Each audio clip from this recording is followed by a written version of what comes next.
So as you can see here, no more stripes.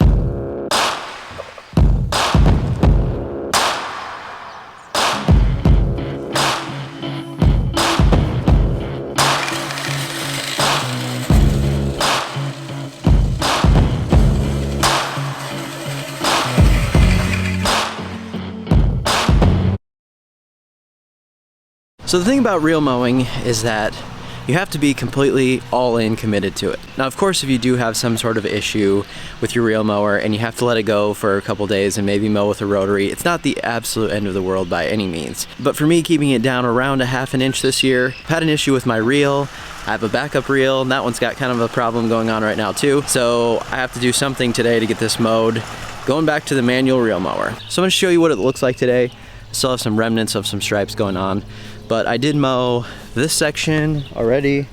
You can kind of see still some of the remnants of the stripes that were there. It's not gonna erase everything right away. Over on this section, kind of the exact same thing. You'll see the last time that I did the mowing with the other reel mower that has the rollers on it. So when I had Bluegrass in the backyard and I was experimenting with reel mowing that kind of at a lower height, it had a nice flat look to it. Now it's different obviously than when you're used to the striping look, but I kind of actually enjoyed it. It had a different look to it with being reel mowed real low, but also not really having any stripes from that. So it kind of looked like just a flat carpet. So that's kind of the manual reel mower thing, is it's not really going to leave a whole lot of stripes. So if that's something that you're actually after, is not having as much for a stripe, then it might be an option for you. But it is more of a workout for sure, and you're gonna have to be out here consistently mowing it, because you can't let it get too tall and then try to cut it down with those manual reels. It just doesn't work very well. But today I need to go over to the front yard and I need to get mowing on that, because it's been a few days past where I really wanted to do that, but I haven't had a choice just because my reel needs to be sharpened. So that got sent in, and now I'm left with the manual reel to do that today.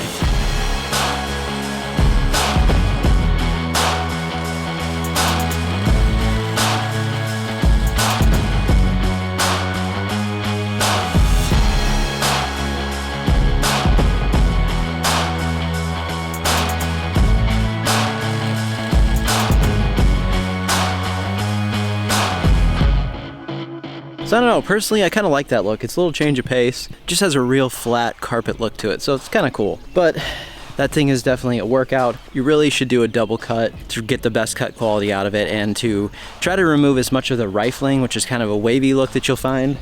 If you look down the line here, I don't know if you'll be able to see it or not. You can see just a couple of spots where you can kind of notice that little wavy look. So that is kind of something that's a little bit of a pain with it, but otherwise, it's a way to get into reel mowing for a lot cheaper than a powered machine, just to see if you like it, see if you want to kind of continue it or not. Or as an emergency plan like I'm doing right now, it's always good to have a backup plan for reel mowing, so one of these things is not a bad thing to have for insurance policy. I also have some growth regulator that I put on this last week, and if you don't know what growth regulator is, it's just a way to slow down the grass a little bit, helps with some of the density, helps to put some of the energy into the root system instead of growing as tall, and especially in the spring when it's time to flush here and all the grass wants to grow so crazy, you get good rainfall, then it's hard to keep up with mowing it, especially at a height like this. Now I kind of have a love-hate relationship with it, because although I like the effects of it, it's very hard for me to dial in the exact amount that it needs. At least in my experience, it's been kind of difficult. So that's something I'm going to be working on a little more this year, is trying to dial that in.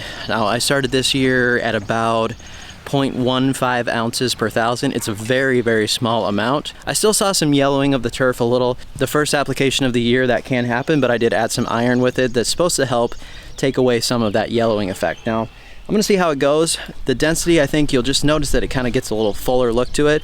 And I think definitely right now it has that look. So it is working. It has definitely been cutting down on how much it's been growing upwards, which is good, because I haven't been able to keep up when it's raining 5 days in a row and it's growing an inch a day. So that's not a good situation. It's a good thing to have as a tool, but it's kind of one that you have to play with a little bit in order to get correct as well. Also seeing some signs of disease, it looks like, in here. It's probably from the fact that it was so wet for about a week straight.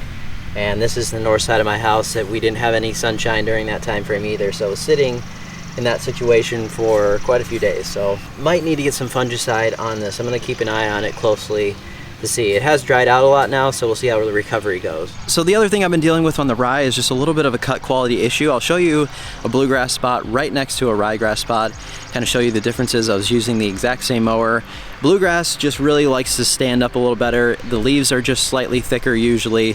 It cuts better. And so on the ryegrass, I absolutely love the look of it. I love the texture, love the feel of everything about it, but it is kind of sissy, and that's the problem. It doesn't really want to mow that great sometimes. And especially when the density gets really thick and you got a lot of little grass blades there to cut all at one time, then you can run into a little bit of shredding. That's kind of what I've been dealing with. I think I'm gonna get a little silica put on here. Now, silica can help to make the grass a little more rigid, and especially on ryegrass, I think it needs something on here right now to get the cut quality to be a little better, stand up a little better. So I think I will try to get some silica on this soon and see how it responds to that.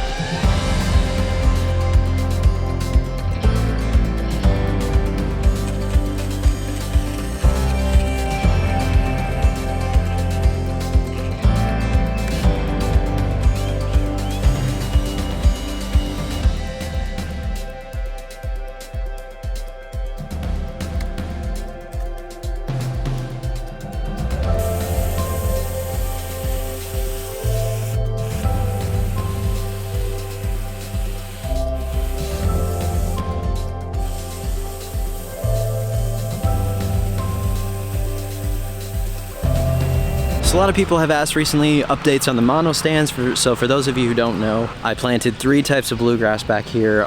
Monostands meaning that they weren't mixed with anything else. There's one section right here, one in the middle, and one closest to Kelsey's garden. So they are starting to become more and more infested with ryegrass. I'm finding little spots of it. And ryegrass is different than bluegrass. It has these little clumps, and that plant you'll definitely start to notice it.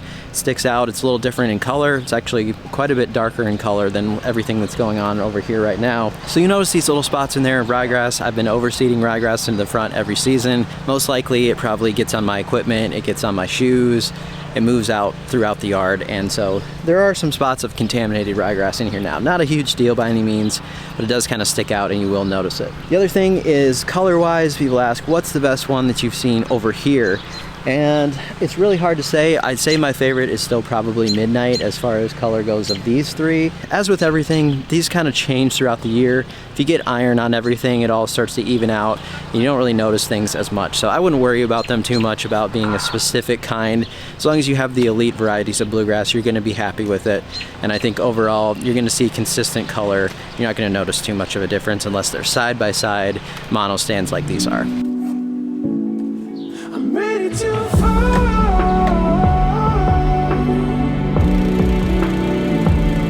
I'm leaving it all behind. I'm ready to fall.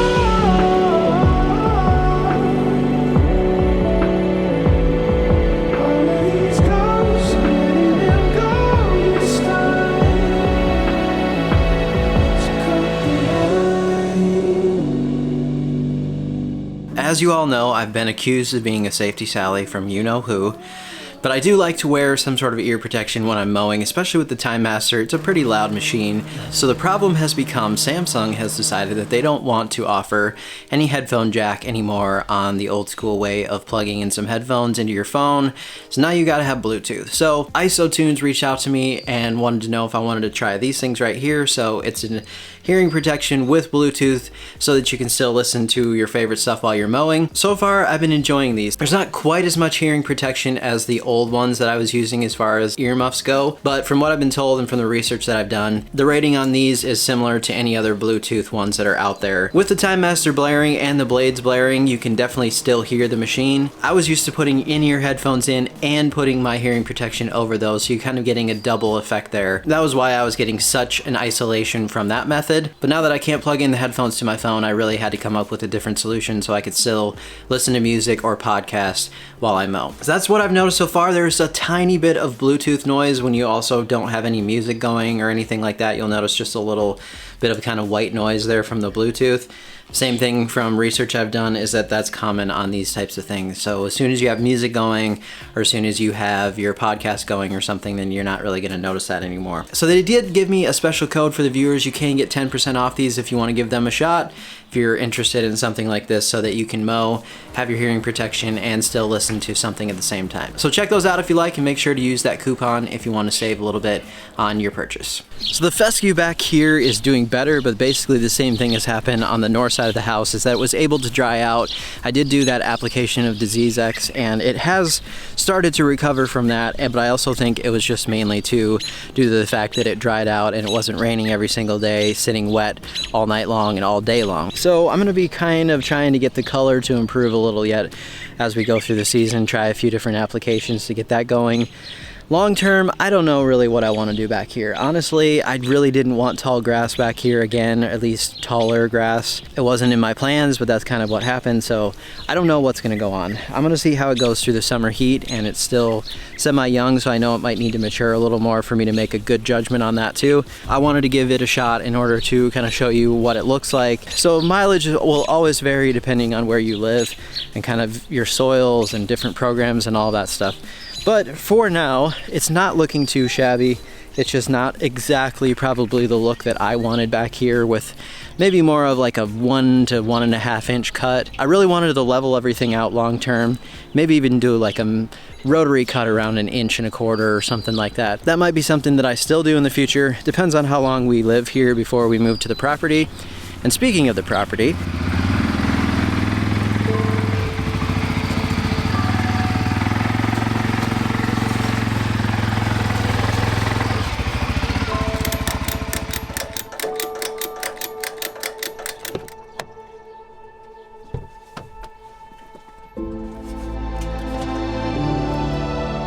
once a week we make our way to the property, and every week a little bit more changes.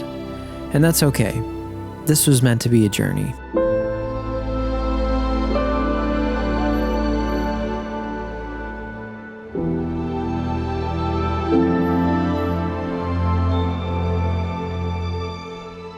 And it's already been a special one that takes us away from normal life and into something new. Away from our phones and email and constant hustle of life.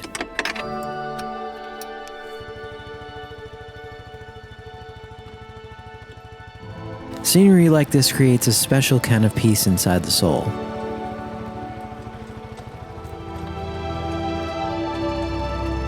Today we look forward to the fading sunlight and a wonderful yet simple meal.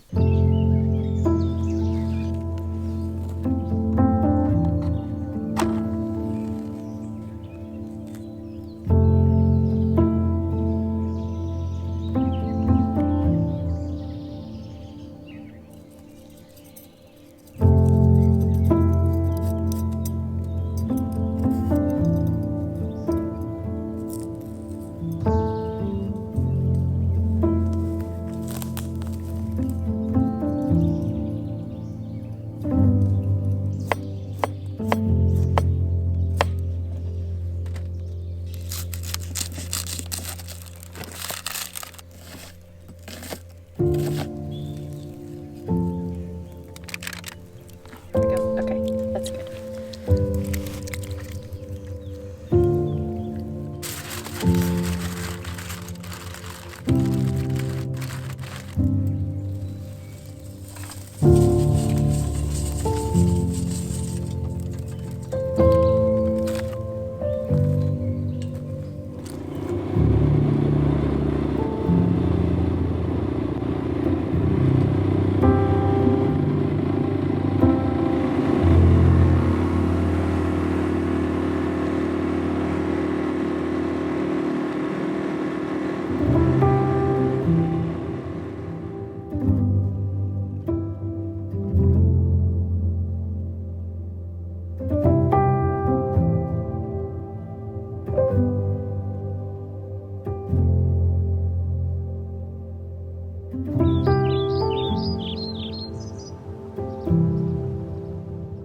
So you'll probably notice that the grass has grown significantly since the last time I was out here, but that's pretty much what grass does, as you know.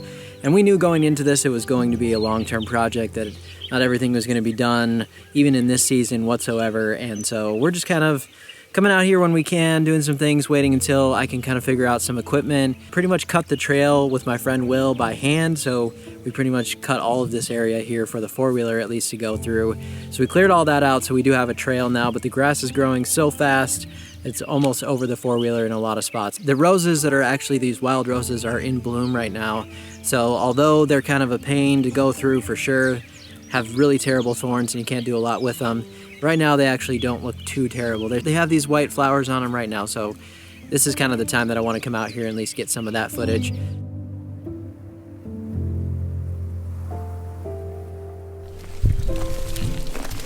Smells good. Yeah.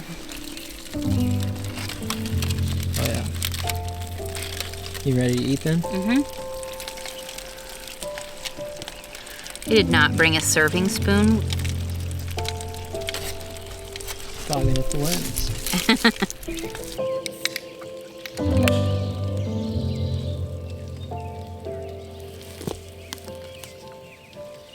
So now we're going to enjoy our meal down at the campfire and kind of pack up for the evening and get back home. But I want to thank you so much for watching this video today. We'll see you next time.